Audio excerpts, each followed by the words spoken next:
Yo, what's up? Nandito tayo ngayon sa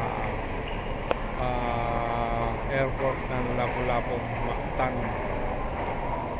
So, hinihintay natin yung ating oras para sumakay sa aeroplano. At inagahan natin ito.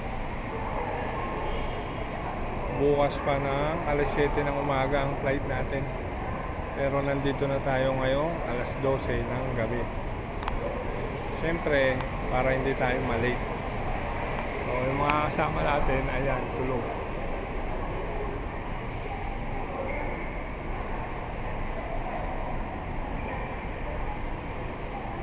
Tulog silang lahat. Ako lang ang gising.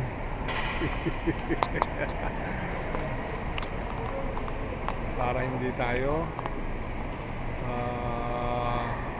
hindi mawala yung mga gamit. Kailangan may bantay. So, ako lang ang gising. Pero marami pa naman tao dito. Yan.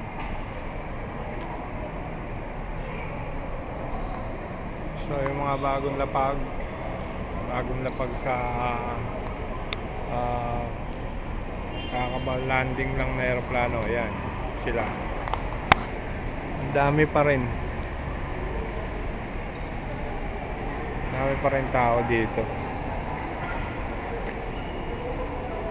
Yung ibang tindahan sarado na, pero may mga mangilan-ngilan pa rin na bukas.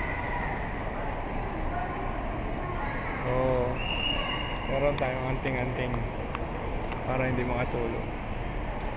Siyempre, uminom tayo ng Lipovitan. Lipovitan, baka naman. So, yun lang. Update ulit tayo bukas o kaya mamaya. Bye-bye.